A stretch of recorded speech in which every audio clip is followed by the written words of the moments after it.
ಮೈಸೂರು ಜಿಲ್ಲೆಯಲ್ಲಿ ಅನೇಕ ಅಭಿವೃದ್ಧಿ ಕಾರ್ಯಕ್ರಮಗಳಿಗೆ ಶಂಕುಸ್ಥಾಪನೆ ಮತ್ತು ಉದ್ಘಾಟನೆ ಈ ಕಾರ್ಯಕ್ರಮಗಳನ್ನು ಜಿಲ್ಲಾಡಳಿತ ಹಮ್ಮಿಕೊಂಡಿದೆ. ಈ ಸಭೆಗೆ ಜೆಡಿಎಸ್ನವರು ಬಿಜೆಪಿಯವರು ಬರಬೇಕಾಗಿತ್ತು. ಅವರು ಬಂದಿದ್ರೆ ಇವತ್ತು ಮೈಸೂರು ಜಿಲ್ಲೆಯಲ್ಲಿ ಏನೆಲ್ಲ ಅಭಿವೃದ್ಧಿ ಕಾರ್ಯಕ್ರಮಗಳು ನಡೀತಾ ಇದ್ದಾವೆ ಅಂತಕ್ಕಂಥದ್ದು ಗೊತ್ತಾಯ್ತಾ ಇತ್ತು. ಇವತ್ತು ಒಂದೇ ದಿನ 2578 ಕೋಟಿ 2078 ಕೋಟಿ ರೂಪಾಯಿಗಳಿಗೆ ಶಂಕುಸ್ಥಾಪನೆ ಮತ್ತು ಉದ್ಘಾಟನೆಯನ್ನ ಮಾಡ್ತಾ ಇದ್ದೇವೆ. ನಾನು ಬಿಜೆಪಿಯವರಿಗೆ ಜೆಡಿಎಸ್ನವರಿಗೆ ಕೇಳ್ತಾ ಇದ್ದೀನಿ, ನೀವು ಆರೋಪಗಳನ್ನ ಮಾಡ್ತೀರಿ, ಸುಳ್ಳು ಆರೋಪಗಳನ್ನ ಮಾಡ್ತೀರಿ, ಸುಳ್ಳು ಅಪವಾದಗಳನ್ನ ಮಾಡ್ತೀರಿ. ನಾನು ಅನೇಕ ಬಾರಿ ಹೇಳಿದ್ದೀನಿ, ನಿಮಗೆ ಸತ್ಯ ಗೊತ್ತಾಗಬೇಕು ಅಂತಂದ್ರೆ, ಜನರಿಗೆ ಸುಳ್ಳು ಹೇಳೋದನ್ನ ನಿಲ್ಲಿಸಬೇಕು ಅಂತನ್ನೋದಾದ್ರೆ, ಜನರನ್ನ ತಪ್ಪು ದಾರಿಗೆ ಎಳೀತಕ್ಕಂಥ ಪ್ರಯತ್ನವನ್ನ ಮಾಡ್ತಕ್ಕಂಥದನ್ನ ನೀವು ನಿಲ್ಲಿಸಬೇಕಾದ್ರೆ ನೀವೆಲ್ಲರೂ ಕೂಡ ಒಂದೇ ವೇದಿಕೆಗೆ ಬರಬೇಕು. ಬಿಜೆಪಿಯ ಮುಖಂಡರು, ಜೆಡಿಎಸ್ನ ಮುಖಂಡರು ಒಂದೇ ವೇದಿಕೆಗೆ ಬಂದ್ರೆ ನಾನು ಆ ವೇದಿಕೆಗೆ ಬರಲಿಕ್ಕೆ ತಯಾರಾಗಿದ್ದೀನಿ. ಚರ್ಚೆ ಮಾಡೋಣ. ನೀವೇನು ಮಾಡಿದ್ರಿ, ನಾವೇನು ಮಾಡೋದು, ನೀವೇನು ಮಾಡಿದ್ರಿ, ನಾವೇನು ಮಾಡೋದು ಅಂತಕ್ಕಂಥದ್ದನ್ನ ಚರ್ಚೆ ಮಾಡೋಣ. ಇವತ್ತು ಅಭಿವೃದ್ಧಿ ಕಾರ್ಯಕ್ರಮಗಳಿಗೆ ಹಣ ಇಲ್ಲದೆ ಹೋಗಿದ್ರೆ ಬಿಜೆಪಿಯವರು ಹೇಳ್ತಾರೆ, ಗ್ಯಾರಂಟಿ ಯೋಜನೆಗಳನ್ನ ಜಾರಿ ಕೊಟ್ಟು ಅಭಿವೃದ್ಧಿ ಕಾರ್ಯಕ್ರಮಗಳಿಗೆ ಹಣ ಇಲ್ಲ, ಖಜಾನೆ ಖಾಲಿಯಾಗಿದೆ, ರಾಜ್ಯ ಸರ್ಕಾರ ದಿವಾಳಿಯಾಗಿದೆ. ದಿವಾಳಿಯಾಗಿದ್ರೆ, ಖಜಾನೆ ಖಾಲಿಯಾಗಿದ್ರೆ ಇವತ್ತು 2578 ಕೋಟಿ 2578 ಕೋಟಿ ರೂಪಾಯಿಗಳಿಗೆ ಶಂಕುಸ್ಥಾಪನೆ ಉದ್ಘಾಟನೆಯನ್ನ ಮಾಡ್ಲಿಕ್ಕೆ ಆಗ್ತಾ ಇರಲಿಲ್ಲ. ಬೇಕಾದ್ರೆ ನೀವು ವೆರಿಫೈ ಮಾಡಬಹುದು, ಯಾರು ಬೇಕಾದ್ರೂ ವೆರಿಫೈ ಮಾಡಬಹುದು. ಮೈಸೂರು ನಗರದಲ್ಲಿ ಬಿಜೆಪಿ ಒಬ್ಬ ಶಾಸಕರಿದ್ದಾರೆ, ಹುಣಸೂರಿನಲ್ಲಿ ಜೆಡಿಎಸ್ ಶಾಸಕರಿದ್ದಾರೆ.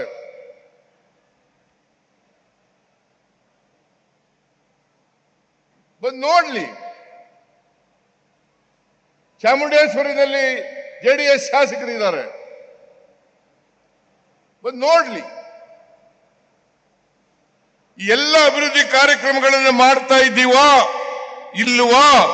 ಇದು ಸರ್ಕಾರಿ ಕಾರ್ಯಕ್ರಮ. ಜನರಿಗೆ ಸುಳ್ಳು ಹೇಳಲಿಕ್ಕೆ ಸಾಧ್ಯ. ಕೂತ್ಕೊಳ್ರಿ, ಅವ್ರು ಯಾರವ್ರು?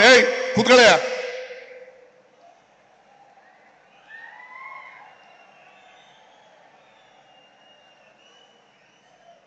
ಪೇಟ ಕೂತ್ಕೋ.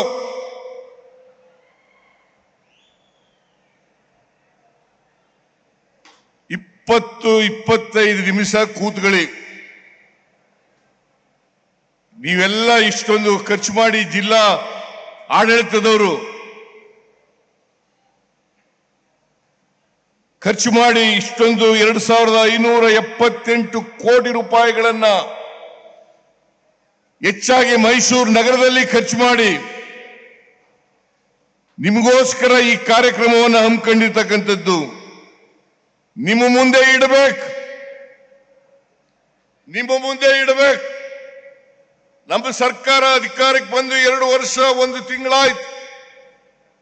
ಈ 2 ವರ್ಷದಲ್ಲಿ ನಾವೇನೇನು ಮಾಡಿದ್ದೀವಿ ಅನ್ನೋದನ್ನ ಜನರ ಮುಂದೆ ಇಡಬೇಕು, ಜನ ಅರ್ಥ ಮಾಡ್ಕೋಬೇಕು. ಅದಕ್ಕೋಸ್ಕರವಾಗಿ ಈ ಕಾರ್ಯಕ್ರಮವನ್ನು ಮಾಡಿರ್ತಕ್ಕಂಥದ್ದು. ಭಾರತೀಯ ಜನತಾ ಪಕ್ಷದವರು, ಜೆಡಿಎಸ್ ನವರು ಹೇಳ್ತಾರೆ, ಸಿದ್ದರಾಮಯ್ಯನವರ ಶಕ್ತಿ ಪ್ರದರ್ಶನ, ಸಿದ್ದರಾಮಯ್ಯನವರ ಶಕ್ತಿ ಪ್ರದರ್ಶನವನ್ನು ಮಾಡಲಿಕ್ಕೋಸ್ಕರ ಈ ಕಾರ್ಯಕ್ರಮವನ್ನು ಮಾಡಿದ್ದಾರೆ. ಇದು ಶಕ್ತಿ ಪ್ರದರ್ಶನವಲ್ಲ, ಅಭಿವೃದ್ಧಿಯ ಶಕ್ತಿಯನ್ನು ನಿಮ್ಮ ಮುಂದೆ ಇಡ್ಲಿಕ್ಕೋಸ್ಕರವಾಗಿ ನಾವು ಮಾಡಿರ್ತಕ್ಕಂಥ ಕಾರ್ಯಕ್ರಮ ಅಂತಕ್ಕಂಥದ್ದನ್ನು ಹೇಳಲಿಕ್ಕೆ ಬಯಸ್ತಾ ಇದ್ದೇನೆ. ಮತ್ಸರ ಇರಬೇಕು, ಆದ್ರೆ ಈ ಮಟ್ಟದಲ್ಲಿ ಮತ್ಸರ ಇರಬಾರದು. ಬಿಜೆಪಿಯವರು, ಜೆಡಿಎಸ್ನವರು ಇದಾರಲ್ಲ, ಅವರು ಸಹಿಸ್ಕೊಳಕ್ಕಾಗಲ್ಲ, ಅವರು ಸಹಿಸ್ಕೊಳಕ್ಕಾಗದೇನೆ ಸುಳ್ಳುಗಳನ್ನ ಹೇಳಿ ಜನರನ್ನ ದಾರಿ ತಪ್ಪಿಸ್ತಕ್ಕಂಥ ಕೆಲಸವನ್ನ ಮಾಡ್ತಾ ಇದ್ದಾರೆ. ನಾನು ಹೇಳ್ತೀನಿ, ನೀವು 5 ವರ್ಷ ಅಧಿಕಾರದಲ್ಲಿದ್ರಿ, ಹಿಂದೆ 2008ರಿಂದ 13ರವರೆಗೆ ಅಧಿಕಾರದಲ್ಲಿದ್ರಿ. ಆಮೇಲೆ 2019ರಿಂದ 23ರವರೆಗೂ ಅಧಿಕಾರದಲ್ಲಿದ್ರಿ. ನೀವು ಮೈಸೂರು ನಗರಕ್ಕೆ ಏನ್ ಮಾಡಿದ್ರಿ? ನಮ್ಮ DK ಶಿವಕುಮಾರ್ ಹೇಳ್ತಾ ಇರ್ತಾರೆ, ಸಾಕ್ಷಿ ಗುಡ್ಡ ಬಿಟ್ಟು ಹೋಗಿದ್ದೀರಾ. ಏನ್ ಸಾಕ್ಷಿ ಗುಡ್ಡ ಬಿಟ್ಟು ಹೋಗಿದ್ದೀರಪ್ಪ ನೀವು? ಏನಾದ್ರು ಮಾಡಿದ್ರೆ ಹೇಳಿ. 4 ವರ್ಷಗಳ ಅಧಿಕಾರದಲ್ಲಿದ್ರಿ ನೀವು. ಅದು ಜನರ ಆಶೀರ್ವಾದದಿಂದ ನೀವು ಅಧಿಕಾರಕ್ಕೆ ಬಂದದ್ದಲ್ಲ. 2008ರಲ್ಲಿ ಅಧಿಕಾರಕ್ಕೆ ಬಂದದ್ದು, 2023ರಲ್ಲಿ ಅಧಿಕಾರಕ್ಕೆ ಬಂದದ್ದು ಅಲ್ಲ, 2018ರಲ್ಲಿ ಅಧಿಕಾರಕ್ಕೆ ಬಂದದ್ದು. ನೀವು ಹಿಂಬಾಗಲಿನಿಂದ ಬಂದಿದ್ದೀರಿ ಹೊರತು ಜನರ ಆಶೀರ್ವಾದವನ್ನ ಪಡ್ಕೊಂಡು ಅಧಿಕಾರಕ್ಕೆ ಬಂದಿಲ್ಲ. ಆಪರೇಷನ್ ಕಮಲ ಮಾಡಿ ಅಧಿಕಾರಕ್ಕೆ ಬಂದಿರತಕ್ಕಂಥದ್ದು ಇವರು. 2008ರಲ್ಲಿ ಎಷ್ಟು ಗೆದ್ದಿದ್ರು ಇವರು? 110 ಜನ, 113 ಜನ ಗೆಲ್ಲಿಕ್ಕಾಗ್ಲಿಲ್ಲ ಇವರು. 2018ರಲ್ಲಿ ಇವ್ರು ಗೆದ್ದದ್ದು ಎಷ್ಟು? 104 ಜನ, 113 ಜನ ಗೆಲ್ಲಿಲ್ಲ ಭಾರತೀಯ ಜನತಾ ಪಕ್ಷದವರು. ಇನ್ನು ಜೆಡಿಎಸ್ನವರು ಬಿಡಿ, ಅವರು ಪ್ರತಿ ಸಾರಿನೂ ಕೂಡ ಕಡಿಮೆ ಆಗ್ತಾ ಬರ್ತಾ ಇದ್ದಾರೆ. 5 ವರ್ಷಕ್ಕೆ ಕಡಿಮೆ ಆಗ್ತಾ ಬರ್ತಾ ಇದ್ದಾರೆ. ಕಳೆದ ಬಾರಿ ಗೆದ್ದಿದ್ದದ್ದು 18. ನಾನು ಜನತಾದಳ ಎಸ್ನ ಅಧ್ಯಕ್ಷನಾಗಿದ್ದಾಗ ಒಟ್ಟು ಗೆದ್ದಿದ್ದಂತ ಸ್ಥಾನಗಳು 59. ಈಗ ಎಷ್ಟಪ್ಪ ದೇವೇಗೌಡ್ರೆ, ಕುಮಾರಸ್ವಾಮಿ ಎಷ್ಟು ಗೆದ್ದಿದ್ದೀರಿ? ಈಗ ನೀವು ಗೆದ್ದಿರೋದು 18 ಸ್ಥಾನಗಳನ್ನು ಮಾತ್ರ. ನೀವು ಯಾವ ಕಾರಣಕ್ಕೂ ಕೂಡ ಕರ್ನಾಟಕದಲ್ಲಿ ಮತ್ತೆ ಅಧಿಕಾರಕ್ಕೆ ಬರಲಿಕ್ಕೆ ಸಾಧ್ಯ ಇಲ್ಲ. ನಿಮ್ಮ ಸ್ವಂತ ಶಕ್ತಿ ಮೇಲಂತೂ ಬರಲಿಕ್ಕೆ ಸಾಧ್ಯ ಇಲ್ಲ. ಈಗ ನೀವು ಯಾವಾಗ ವೀಕ್ ಆಗ್ಲಿಕ್ಕೆ ಶುರು ಮಾಡಿದ್ರಿ, MLAಗಳು ನಿಮ್ಮನ್ನೆಲ್ಲ ಕೈ ಬಿಡ್ಲಿಕ್ಕೆ ಪ್ರಾರಂಭ ಮಾಡಿದ್ರು, ಜನ ನಿಮ್ಮನ್ನ ಕೈ ಬಿಡ್ಲಿಕ್ಕೆ ಪ್ರಾರಂಭ ಮಾಡಿದ್ರು, ಬಿಜೆಪಿಯವ್ರ ಜೊತೆ ಸೇರ್ಕೊಂಡಿದ್ದಾರೆ. ಕಳೆದ ಲೋಕಸಭಾ ಚುನಾವಣೆಯಲ್ಲಿ ಎಷ್ಟು ಗೆದ್ರು ಅವರು? 2 ಸ್ಥಾನಗಳನ್ನು ಮಾತ್ರ. 17 ಸ್ಥಾನಗಳನ್ನು ಬಿಜೆಪಿ ಗೆದ್ರು. 17 ಸ್ಥಾನಗಳನ್ನು ಬಿಜೆಪಿ ಗೆದ್ರು. 2 ಜೆಡಿಎಸ್. ಅದು ಇಬ್ರು ಸೇರ್ಕೊಂಡು ನಾವು 2018ರಲ್ಲಿ ಒಂದೇ ಒಂದು ಗೆದ್ದಿದ್ದದ್ದು. 2018ರಲ್ಲಿ ಒಂದೇ ಗೆದ್ದಿದ್ದದ್ದು. ಆಮೇಲೆ 2024ರಲ್ಲಿ ನಾವು ಗೆದ್ದದ್ದು 9 ಸ್ಥಾನಗಳು. 1ರಿಂದ 9 ಸ್ಥಾನಗಳಿಗೆ ಹೋದ ನಾವು. ಇವರು ಕಡಿಮೆ ಆದರು. ನೀವು ಈ ರಾಜ್ಯದಲ್ಲಿ ಜನಪ್ರಿಯತೆಯನ್ನು ಉಳಿಸ್ಕೊಂಡಿದ್ದೀರಾ? ಜನರ ಅಭಿಮಾನವನ್ನು ಉಳಿಸಿಕೊಂಡಿದ್ದೀರಾ? ಜನರ ಪ್ರೀತಿಯನ್ನು ಉಳಿಸಿಕೊಂಡಿದ್ದೀರಾ? ಇಲ್ಲ. ಇದನ್ನ ಅರ್ಥ ಮಾಡ್ಕೋಬೇಕಾಗ್ತದೆ. ಇವರು ಯಾವತ್ತೂ ಕೂಡ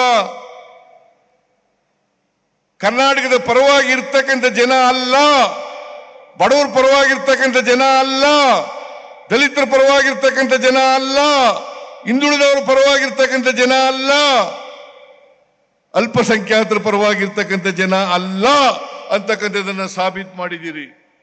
ನೀವು ಯಾವಾಗಲೂ ಕೂಡ ಸಾಮಾಜಿಕ ನ್ಯಾಯಕ್ಕೆ ವಿರೋಧ, ಕರ್ನಾಟಕದ ಅಭಿವೃದ್ಧಿಗೆ ವಿರೋಧ, ಜಾತ್ಯತೀತ ತತ್ವಕ್ಕೆ ವಿರೋಧ. ನಾನು ಕೇಳ್ತೀನಿ, ನೀವು ಇಷ್ಟೊಂದು ಜನ ಲೋಕಸಭೆಯಲ್ಲಿ ಇದ್ದಿರಲ್ಲ, ಕೇಂದ್ರದಲ್ಲಿ ನಿಮ್ಮದೇ ಅಧಿಕಾರ ಇದೆಯಲ್ಲ, ನರೇಂದ್ರ ಮೋದಿ ಅವರು ಪ್ರಧಾನಮಂತ್ರಿ ಆಗಿದ್ದಾರಲ್ಲ, ಕುಮಾರಸ್ವಾಮಿ ಅವರು ಇಂಡಸ್ಟ್ರೀಸ್ ಮಿನಿಸ್ಟರ್ ಆಗಿದ್ದಾರಲ್ಲ, ಕರ್ನಾಟಕದಿಂದ ನಾವು ಕೊಡ್ತಕ್ಕಂಥ ತೆರಿಗೆ 4.5 ಲಕ್ಷ ಕೋಟಿಗೂ ಹೆಚ್ಚು. 4.5 ಲಕ್ಷ ಕೋಟಿಗೂ ಹೆಚ್ಚು. ನಮಗೆ ವಾಪಸ್ ಬರ್ತಕ್ಕಂಥದ್ದು ಎಷ್ಟಪ್ಪ ಅಂತಂದ್ರೆ 65,000 ಕೋಟಿ ರೂಪಾಯಿ ನಮ್ಮಿಂದ ತೆರಿಗೆ ನಾವು ಕೊಡ್ತಕ್ಕಂಥದ್ದು ಕೇಂದ್ರಕ್ಕೆ 4.5 ಲಕ್ಷ ಕೋಟಿ. ನಮಗೆ ಕೇಂದ್ರದಿಂದ ನಮ್ಮ ಪಾಲು ಬರ್ತಕ್ಕಂಥದ್ದು, ತೆರಿಗೆ ಪಾಲು ಬರ್ತಕ್ಕಂಥದ್ದು 65,000 ಕೋಟಿ ರೂಪಾಯಿ. 100 ರೂಪಾಯಿ ಕೊಟ್ರೆ ನಾವು ತೆರಿಗೆ ರೂಪದಲ್ಲಿ ನಮಗೆ ವಾಪಸ್ ಬರ್ತಕ್ಕಂಥದ್ದು ಬರೀ 15 ರೂಪಾಯಿಗಳು ಮಾತ್ರ. ಇದನ್ನ ಅರ್ಥ ಮಾಡ್ಕೋಬೇಕಲ್ಲ. ಯಾವತ್ತಾದ್ರೂ ಕೂಡ ಜೆಡಿಎಸ್ನ ಬಿಜೆಪಿಯ ಲೋಕಸಭಾ ಸದಸ್ಯರು ಇದನ್ನ ಕೇಳಿದಾರ? ಕರ್ನಾಟಕಕ್ಕೆ ಅನ್ಯಾಯ ಆಗ್ತಾ ಇದೆ, ಈ ಅನ್ಯಾಯವನ್ನು ಸರಿಪಡಿಸಿ. ಇವ್ರಿಗೆ ಯಾರಿಗೂ ಕೂಡ ನರೇಂದ್ರ ಮೋದಿ ಅವರ ಎದುರುಗಡೆ ನಿಂತ್ಕೊಳ್ಳಿಕ್ಕೆ ಧೈರ್ಯ ಇಲ್ಲ. ನಡುಕ್ತಾರೆ, ಗಿಡ ಗಿಡ ಗಿಡ ಗಿಡ ಅಂತ ನಡುಕ್ತಾರೆ. ಯಾಕೆ ಕೇಳಲ್ಲ? ಇದು ಕರ್ನಾಟಕಕ್ಕೆ ಮಾಡ್ತಕ್ಕಂಥ ದ್ರೋಹ ಅಲ್ವಾ? ಕರ್ನಾಟಕ ರಾಜ್ಯಕ್ಕೆ ಮಾಡ್ತಕ್ಕಂಥ ದ್ರೋಹ ಅಲ್ವಾ? ಕನ್ನಡಿಗರಿಗೆ ಮಾಡ್ತಕ್ಕಂಥ ದ್ರೋಹ ಅಲ್ವಾ? ಇದನ್ನ ಅರ್ಥ ಮಾಡ್ಕೋಬೇಕಾಗ್ತದೆ. ನೀವು ಇಷ್ಟೊಂದು ಜನ ಬಿಜೆಪಿಯವರು ಹೇಳ್ತಿರಲ್ಲ, ಯಾವತ್ತಾದ್ರೂ ಕೂಡ ಕುಮಾರಸ್ವಾಮಿ ಯಾವತ್ತಾದ್ರೂ ಇದನ್ನ ರೈಸ್ ಮಾಡಿದಾರ ಕ್ಯಾಬಿನೆಟ್ ನಲ್ಲಿ ಅಥವಾ ಪಾರ್ಲಿಮೆಂಟ್ ನಲ್ಲಿ? ಲೋಕಸಭಾ ಸದಸ್ಯರು, ಬಿಜೆಪಿ ಲೋಕಸಭಾ ಸದಸ್ಯರು ಮಾಡಿದಾರ? ಬಸವರಾಜ ಬೊಮ್ಮಾಯಿ ಮಾಡಿದಾರ?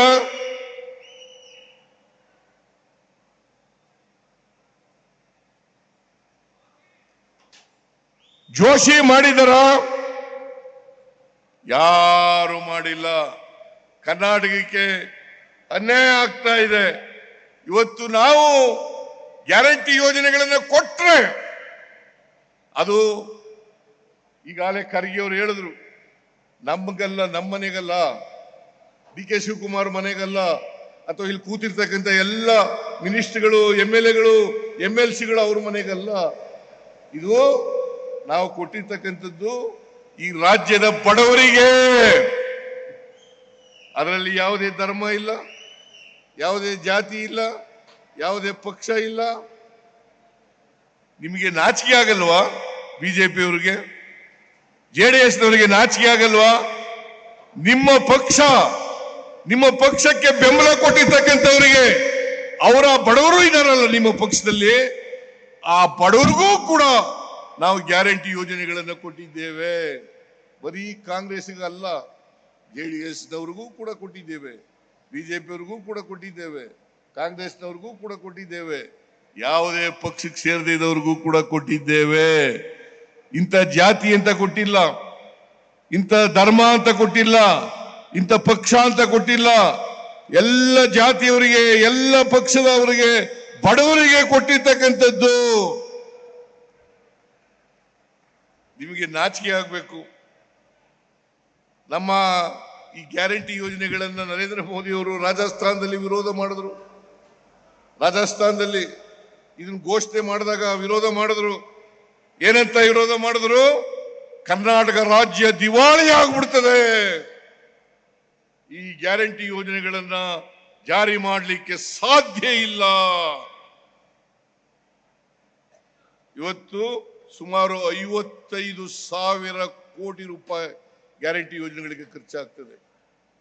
2 ವರ್ಷದಿಂದ ಯಶಸ್ವಿಯಾಗಿ ಜಾರಿ ಕೊಟ್ಟಿದ್ದೀವಿ. ಮೊನ್ನೆ ಶಕ್ತಿ ಯೋಜನೆ ಈಗ 1 ವಾರ ಆಯಿತು. ನಾನು ಇಲ್ಲಿವರೆಗೆ ಈ ಶಕ್ತಿ ಯೋಜನೆ ಜಾರಿ ಆದ ಮೇಲೆ 500 ಕೋಟಿ ಮಹಿಳೆಯರು ಉಚಿತವಾಗಿ ಪ್ರಯಾಣ ಮಾಡಿದ್ದಾರೆ.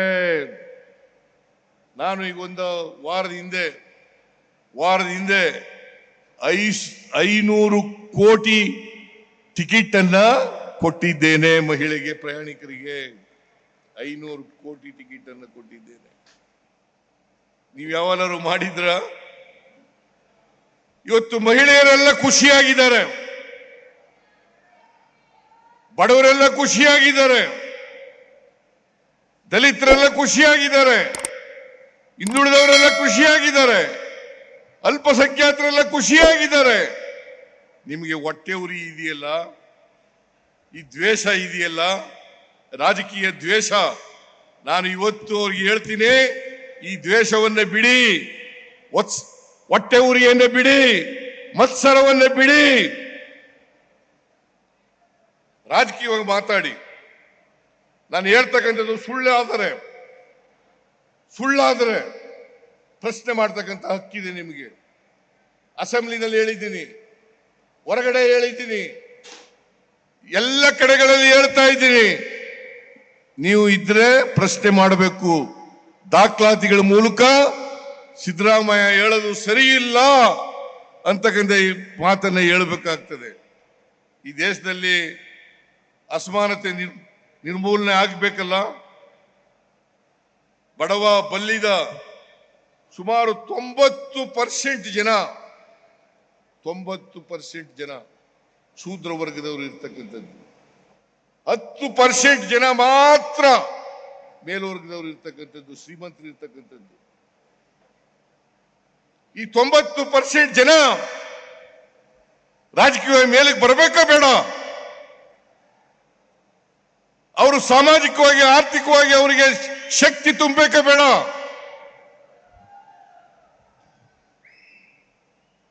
ನೀವು ಯಾವಾಗಲೂ ಕೂಡ ಈ ಬಿಜೆಪಿ ಅವರು ಇದಾರಲ್ಲ, ನರೇಂದ್ರ ಮೋದಿ ಅವರು ಇದಾರಲ್ಲ, 10% ಜನರ ಪರವಾಗಿ ಮಾತ್ರ ಮಾತಾಡೋದು, ಅವ್ರಿಗೆ ಮಾತ್ರ ಕೆಲಸ ಮಾಡೋದು, ಅವರಿಗೆ ಎಲ್ಲ ರೀತಿನಲ್ಲೂ ಕೂಡ ತೆರಿಗೆಗಳನ್ನು ಕಡಿಮೆ ಮಾಡ್ತಕ್ಕಂಥ ಕೆಲಸವನ್ನು ಮಾಡ್ತಾರೆ. ಆದರೆ ಕಾಂಗ್ರೆಸ್ ಪಕ್ಷ ಯಾವತ್ತೂ ಕೂಡ ಬಡವರಿಗೆ, ದಲಿತರಿಗೆ, ಹಿಂದುಳಿದವರಿಗೆ, ಅಲ್ಪಸಂಖ್ಯಾತರಿಗೆ ಇವರೆಲ್ಲರೂ ಕೂಡ ಮುಖ್ಯವಾಹಿನಿಗೆ ತರಬೇಕು ಅಂತ ಪ್ರಯತ್ನವನ್ನ ಮಾಡ್ತೀವಿ.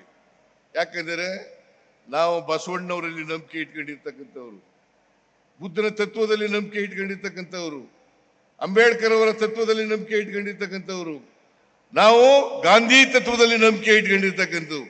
ಸರ್ವರಿಗೂ ಸಮಪಾಲು, ಸರ್ವರಿಗೂ ಸಮಪಾಲು, ಸರ್ವರಿಗೂ ಸಮಬಾಳು, ಇದು ಆಗ್ಬೇಕು. ಇಲ್ಲದೆ ಹೋದ್ರೆ ಬಾಬಾ ಸಾಹೇಬ್ ಅಂಬೇಡ್ಕರ್ ಅವರು ಹೇಳಿದ್ರು, ಈ ದೇಶಕ್ಕೆ ಸ್ವಾತಂತ್ರ್ಯ ಬಂದು ಅದು ಯಶಸ್ವಿ ಆಗ್ಬೇಕಾದ್ರೆ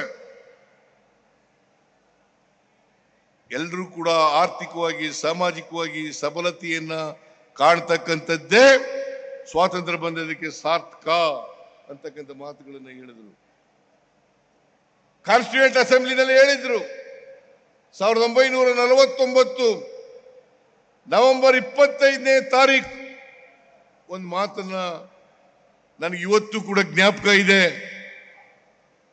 ಒಂದು ಮಾತನ್ನ 1949 ನವೆಂಬರ್ 25ನೇ ತಾರೀಕು ಕಾನ್ಸ್ಟಿಟ್ಯೂಯೆಂಟ್ ಅಸೆಂಬ್ಲಿನಲ್ಲಿ ಒಂದು ದಿನ ಮುಂಚಿತವಾಗಿ ಸಂವಿಧಾನ ಅಂಗೀಕಾರ ಆಗೋದಕ್ಕಿಂತ ಮುಂಚಿತವಾಗಿ ಒಂದು ಮಾತನ್ನ ಹೇಳಿದ್ರು.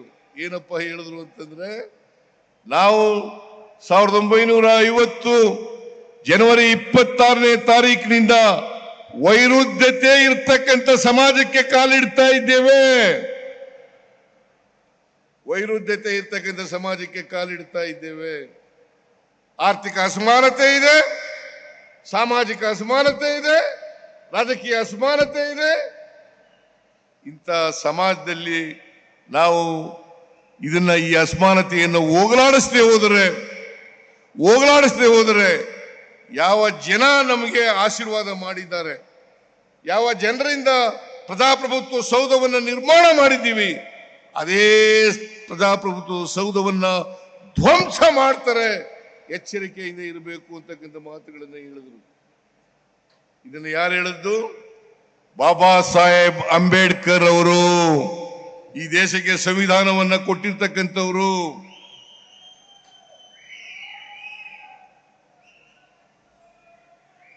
ಇದು ಆಗ್ಬೇಕಾ? ದೇಶದಲ್ಲಿ ಪ್ರಜಾಪ್ರಭುತ್ವ ಧ್ವಂಸ ಆಗ್ಬೇಕಾ?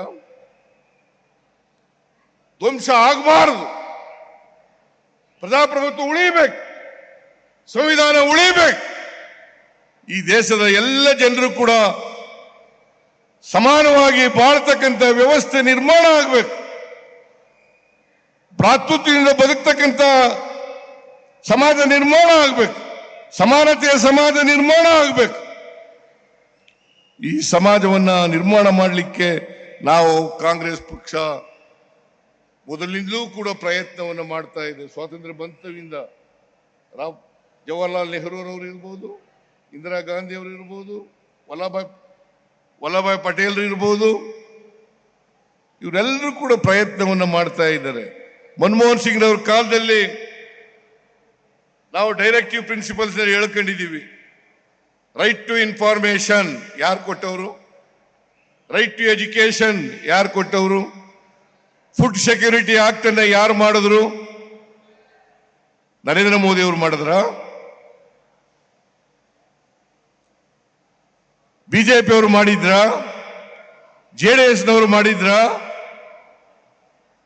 ಲ್ಯಾಂಡ್ ಎಕ್ಸ್ಚೇಂಜ್ ಆಕ್ಟ್ ಅನ್ನು ಮಾಡಿದವರು ಯಾರು? ಫುಡ್ ಸೆಕ್ಯೂರಿಟಿ ಆಕ್ಟ್ ಮಾಡಿದವರು ಯಾರು?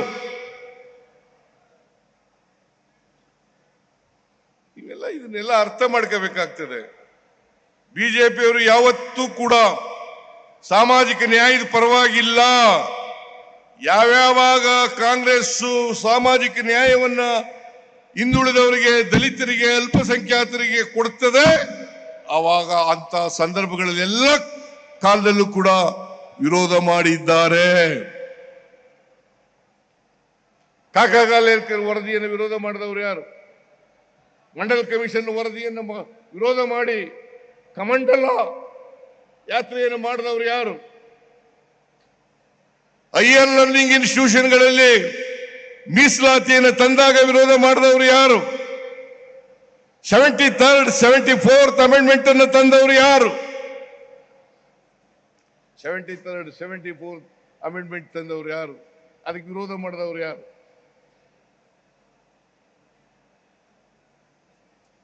ನೀವು ಯಾವಾಗ ಮಾಡಿದಿರಿ ನೋಡೋಣ, ಹೇಳಿ ನೋಡೋಣ. ಈ RSS ಬಿಜೆಪಿ ಇದ್ದಾರಲ್ಲ, ಇವರು ಮನುವಾದಿಗಳು, ಸಂವಿಧಾನಕ್ಕೆ ವಿರುದ್ಧ. ಯಾಕಂತಂದ್ರೆ ಬಾಬಾ ಸಾಹೇಬ್ ಅಂಬೇಡ್ಕರ್ ಅವರು ಕೊಟ್ಟಿರ್ತಕ್ಕಂಥ ಸಂವಿಧಾನ ಮನುವಾದಕ್ಕೆ ವಿರುದ್ಧವಾಗಿರ್ತಕ್ಕಂಥದ್ದು, ಮನುಸ್ಮೃತಿಗೆ ವಿರುದ್ಧವಾಗಿರ್ತಕ್ಕಂಥದ್ದು. ಅದಕ್ಕೋಸ್ಕರ ವಿರೋಧವನ್ನು ಮಾಡ್ತಾರೆ. ಈಗ ಇನ್ನೊಂದು ಹೇಳಕ್ ಶುರು ಮಾಡ್ಬಿಟ್ಟಿದ್ದಾರೆ ಬಿಜೆಪಿಯವರು ಎಲ್ಲ ಕಡೆ. ಬಾಬಾ ಸಾಹೇಬ್ ಅಂಬೇಡ್ಕರ್ ಅವರನ್ನ ಸೋಲಿಸಿದವರು ಕಾಂಗ್ರೆಸ್ನವರು, ಸೋಲಿಸಿದವರು ಕಾಂಗ್ರೆಸ್ನವರು. ನಾನು ಹೇಳಿದೆ ಅಸೆಂಬ್ಲಿನಲ್ಲಿ, ಬಾಬಾ ಸಾಹೇಬ್ ಅಂಬೇಡ್ಕರ್ ಅವರು ಒಂದು ಪತ್ರವನ್ನು ಬರೆದಿದ್ದಾರೆ ಅವರ ಸ್ನೇಹಿತರಿಗೆ. ಅದರಲ್ಲಿ ಏನು ಹೇಳಿದ್ದಾರೆ ಅಂತಂದ್ರೆ, ನನ್ನನ್ನು ಸೋಲಿಸಿದವರು ಸಾವರ್ಕರ್ ಅವರೇ ಹೇಳಿರೋದು. ಬಾಬಾ ಸಾಹೇಬ್ ಅಂಬೇಡ್ಕರ್ ಅವರು ಹೇಳಿರ್ತಕ್ಕಂಥದ್ದು. ನನ್ನನ್ನು ಸೋಲಿಸಿದವರು ಸಾವರ್ಕರ್, ಕಮ್ಯುನಿಸ್ಟ್ನ ರಂಗ. ಇದನ್ನ ನೀವೆಲ್ಲ ತಿಳ್ಕೋಬೇಕಾಗ್ತದೆ. ಅದಕ್ಕೆ ಬಾಬಾ ಸಾಹೇಬ್ ಅಂಬೇಡ್ಕರ್ ಅವರು ಹೇಳಿದ್ದಾರೆ, ಯಾರಿಗೆ ಇತಿಹಾಸ ಗೊತ್ತಿಲ್ಲ ಅವ್ರು ಯಾರು ಕೂಡ ಭವಿಷ್ಯವನ್ನು ನಿರ್ಮಾಣ ಮಾಡಲಿಕ್ಕೆ ಸಾಧ್ಯ ಇಲ್ಲ. ಯಾರಿಗೆ ಇತಿಹಾಸ ಗೊತ್ತಿಲ್ಲ ಅವ್ರು ಯಾರು ಕೂಡ ಭವಿಷ್ಯವನ್ನು ನಿರ್ಮಾಣ ಮಾಡಲಿಕ್ಕೆ ಸಾಧ್ಯ ಇಲ್ಲ. ಇತಿಹಾಸ ಗೊತ್ತಿದ್ರೆ ಮಾತ್ರ ಈ ಅಸಮಾನತೆ ನಿರ್ಮಾಣ ಆಗ್ಲಿಕ್ಕೆ ಕಾರಣ ಏನು? ಇದು ಗೊತ್ತಿರಬೇಕು. ಇತಿಹಾಸ ಗೊತ್ತಿದ್ರೆ ಮಾತ್ರ ಈ ಅಸಮಾನತೆ ನಿರ್ಮಾಣ ಆಗ್ಬೇಕಾದ್ರೆ ಕಾರಣ ಏನು? ಈ ಜಾತಿ ವ್ಯವಸ್ಥೆ ಹುಟ್ಟಬೇಕಾದ್ರೆ ಕಾರಣ ಏನು? ವರ್ಗ ವ್ಯವಸ್ಥೆ ಹುಟ್ಟಬೇಕಾದ್ರೆ ಕಾರಣ ಏನು? ಇದಕ್ಕೆ ಪರಿಹಾರ ಹುಡುಕ್ತಕ್ಕಂಥದ್ದೇ ಕಾಂಗ್ರೆಸ್ ಪಕ್ಷ, ನಮ್ಮ ಸಂವಿಧಾನ. ಅದಕ್ಕೋಸ್ಕರ ಸಂವಿಧಾನವನ್ನು ರಕ್ಷಣೆ ಮಾಡಬೇಕು, ಸಂವಿಧಾನವನ್ನು ರಕ್ಷಣೆ ಮಾಡಬೇಕು. ಅದಕ್ಕೆ ಕಾಂಗ್ರೆಸ್ನವರು ನಮ್ಮ ಸ್ಲೋಗನ್ ಏನಪ್ಪಾ ಅಂತಂದ್ರೆ, ಜೈ ಬಾಪು, ಜೈ ಬಾಪು, ಜೈ ಭೀಮ್, ಜೈ ಸಂವಿಧಾನ್. ಜೈ ಬಾಪು, ಜೈ ಭೀಮ್, ಜೈ ಸಂವಿಧಾನ್. ಇವರಿಗೆ, ಸಂವಿಧಾನಕ್ಕೆ ವಿರುದ್ಧವಾಗಿರ್ತಕ್ಕಂಥವರಿಗೆ, ಸಂವಿಧಾನ ರಚನೆ ಆದಂತ ಸಂದರ್ಭದಲ್ಲಿ ಇದನ್ನು ವಿರೋಧ ಮಾಡಿದವರು ಯಾರು ಗೊತ್ತಾ? ಗೋಲ್ವಾಲ್ಕರ್, ಗೋಲ್ವಾಲ್ಕರ್, ಸಾವರ್ಕರ್. ಯಾರಿವರು? ಹಿಂದೂ ಮಹಾಸಭಾದ ನಾಯಕ, RSS ನ ನಾಯಕ. ಇವರು ವಿರೋಧ ಮಾಡಿದ್ದು. ಆರ್ಗನೈಸರ್ ಪತ್ರಿಕೆ ತೆಗೆದು ನೋಡ್ಲಿ, ಅವರು ಆರ್ಗನೈಸರ್ ಪತ್ರಿಕೆ ತೆಗೆದು ನೋಡ್ಲಿ. ಆರ್ಗನೈಸರ್ ಪತ್ರಿಕೆಯಲ್ಲಿ ಬಹಳ ಸ್ಪಷ್ಟವಾಗಿ ಹೇಳಿ ಇವರು ವಿರೋಧ ಮಾಡಿದ್ದಾರೆ. ಅದೇ ಸಾರಿ ಹೇಳ್ತಾರೆ, ಈ ಸಂವಿಧಾನವನ್ನು ಬದಲಾವಣೆ ಮಾಡ್ತೀವಿ, ಬದಲಾವಣೆ ಮಾಡ್ತೀವಿ. ನಾನು ಹೇಳ್ತೀನಿ, ಈ ದೇಶದ ಜನ ಯಾವ ಕಾರಣಕ್ಕೂ ಕೂಡ ಸಂವಿಧಾನವನ್ನ ಬದಲಾವಣೆ ಮಾಡಲಿಕ್ಕೆ ಸಾಧ್ಯ ಇಲ್ಲ. ಜನ ಇದನ್ನು ಬಿಟ್ಟುಕೊಡಲ್ಲ. ಕಾಂಗ್ರೆಸ್ ಪಕ್ಷ ಇದನ್ನು ಬಿಟ್ಟುಕೊಡಲ್ಲ. ಎಲ್ಲ ಕಾಲಕ್ಕೂ ಕೂಡ ಈ ಸಂವಿಧಾನ ಬೇಕಾಗ್ತದೆ. ಈ ಸಂವಿಧಾನವನ್ನು ರಕ್ಷಣೆ ಮಾಡ್ತಕ್ಕಂಥ ಕೆಲಸವನ್ನ ಕಾಂಗ್ರೆಸ್ ಮಾಡ್ತದೆ ಅಂತಕ್ಕಂಥ ಮಾತುಗಳನ್ನು ಹೇಳಲಿಕ್ಕೆ ಬಯಸ್ತಾ ಇದ್ದೇನೆ. ಇವರೆಷ್ಟೇ ಸುಳ್ಳು ಹೇಳಲಿ, ಎಷ್ಟೇ ಅಪವಾದಗಳನ್ನು ಮಾಡಲಿ, ಆದರೆ ಕಾಂಗ್ರೆಸ್ ಪಕ್ಷ ಬಡವರ ಪರವಾಗಿ ಮಾಡ್ತಕ್ಕಂಥ ಕಾರ್ಯಕ್ರಮಗಳನ್ನು ನಿಲ್ಲಿಸಲ್ಲ. ಇವೆಲ್ಲ ಗ್ಯಾರಂಟಿ ಯೋಜನೆಗಳಿದ್ದಾವಲ್ಲ, ಗ್ಯಾರಂಟಿ ಯೋಜನೆಗಳು ಇದಾವಲ್ಲ, ಯಾವ ಗ್ಯಾರಂಟಿ ಯೋಜನೆಗಳು ಸ್ವಲ್ಪ ದಿನ ಶುರು ಮಾಡಿದ್ರು, ಈ ವರ್ಷ ನಿಲ್ಲಿಸ್ಬಿಡ್ತಾರೆ, ಮುಂದಿನ ವರ್ಷ ನಿಲ್ಲಿಸ್ಬಿಡ್ತಾರೆ. ನಾನು ಹೇಳ್ತೀನಿ, ಯಾವ ಕಾರಣಕ್ಕೂ ಕೂಡ ಗ್ಯಾರಂಟಿ ಯೋಜನೆಗಳು ನಿಲ್ಲಲ್ಲ. ಇವು ಬಡವರ ಕಾರ್ಯಕ್ರಮಗಳು, ಬಡವರ ಕಾರ್ಯಕ್ರಮಗಳು. ಶಕ್ತಿ ಯೋಜನೆ, ಮಹಿಳೆಯರಿಗೆ ಶಕ್ತಿ ತುಂಬತಕ್ಕಂಥ ಕಾರ್ಯಕ್ರಮ. ಗೃಹ ಜ್ಯೋತಿ, ಬಡವರಿಗೆ ಪರ್ಚೇಸಿಂಗ್ ಪವರ್ ಅನ್ನು ಹೆಚ್ಚು ಮಾಡತಕ್ಕಂಥ ಕಾರ್ಯಕ್ರಮ. ಗೃಹಲಕ್ಷ್ಮಿ, ಒಬ್ಬ ಹೆಣ್ಣು ಮಗಳಿಗೆ ಮನೆ ಒಡತಿಗೆ 2,000 ರೂಪಾಯಿ ತಿಂಗಳಿಗೆ 1,23,00,000 ಕುಟುಂಬಗಳಿಗೆ ಕೊಡ್ತಾ ಇದ್ದೀವಿ ಇವತ್ತು. 1,23,00,000 ಜನರಿಗೆ.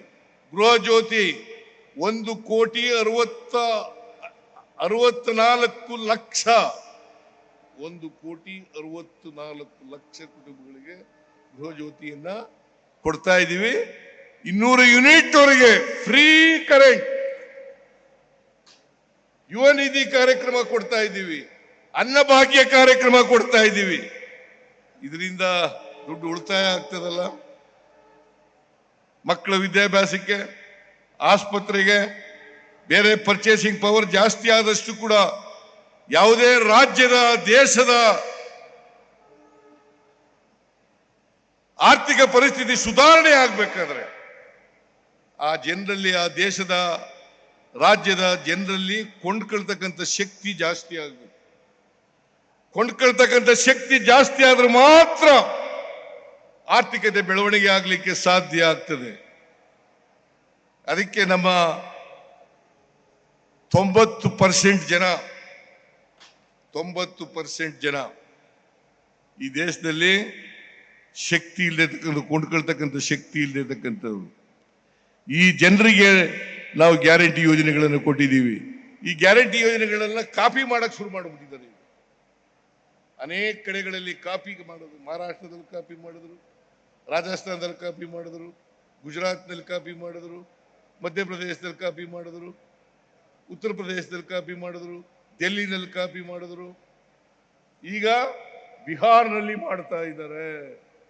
ಬಿಹಾರ್ನಲ್ಲಿ ನಾವು 200 ಯೂನಿಟ್ ಕೊಟ್ರೆ ಅವರು 125 ಯೂನಿಟ್ ಕೊಡ್ತಾರಂತೆ. ಅಲ್ಲಿ ಸಮ್ಮಿಶ್ರ ಸರ್ಕಾರ ಅಲ್ಲ ಇರೋದು, ಬಿಜೆಪಿ ಸಮ್ಮಿಶ್ರ ಸರ್ಕಾರ ಅಲ್ಲ, NDA ಸರ್ಕಾರ ಅಲ್ಲ ಇರೋದು. ನಿಮ್ದು ಪಾತ್ರ ಇದೆಯಾ ಇಲ್ವಾ ನರೇಂದ್ರ ಮೋದಿಜಿ? ನಾಚಿಕೆ ಆಗಲ್ಲ ನಿಮಗೆ? ಇಷ್ಟೆಲ್ಲ ನೀವು ಹೇಳಿ ನಮ್ಮ ಮಾದರಿಯನ್ನ ನೀವು ಅನುಸರಿಸ್ತಕ್ಕಂಥ ಕೆಲಸವನ್ನು ಮಾಡ್ತಾ ಇದ್ದೀವಿ. ಕರ್ನಾಟಕ ಮಾದರಿಯನ್ನ ನೀವು ಬೇರೆ ರಾಜ್ಯಗಳಲ್ಲಿ ಅನುಸರಿಸ್ತಕ್ಕಂಥ ಮಾತನ್ನ ಹೇಳ್ತಾ ಇದ್ದೀರಿ. ನೀವು ಜನರಿಗೆ ಸುಳ್ಳು ಹೇಳ್ತಕ್ಕಂಥ ಕೆಲಸವನ್ನು ಮಾಡ್ತಾ ಇದ್ದೀರಿ. ಅದರಿಂದ ಸಮಯ ಆಗಿರೋದ್ರಿಂದ ನಾನು ಹೆಚ್ಚು ಮಾತನಾಡಕ್ ಹೋಗಲ್ಲ. ನೀವೆಲ್ಲರೂ ಬಹಳ ಜನ ಖಾಲಿ ಮಾಡಿಬಿಟ್ಟಿದ್ದಾರೆ. ಕೂತ್ಕೊಳ್ಳ. ಅದರಿಂದ ನನ್ನ ಭಾಷಣವನ್ನ ಮೊಟಕು ಮಾಡ್ತಕ್ಕಂಥ ಕೆಲಸವನ್ನ ಮಾಡ್ತಾ ಇದ್ದೇನೆ.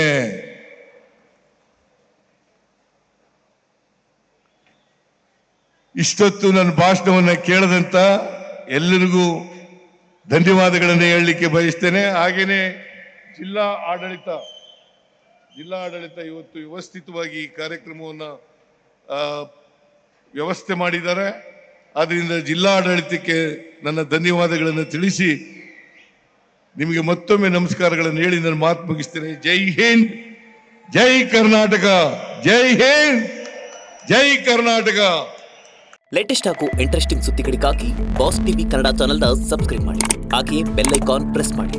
ಇದರ ಜೊತೆಗೆ ಫೇಸ್ಬುಕ್, ಇನ್ಸ್ಟಾಗ್ರಾಮ್, ಎಕ್ಸ್ ನಲ್ಲೂ ಮಿಸ್ ಮಾಡದೆ ಫಾಲೋ ಮಾಡಿ.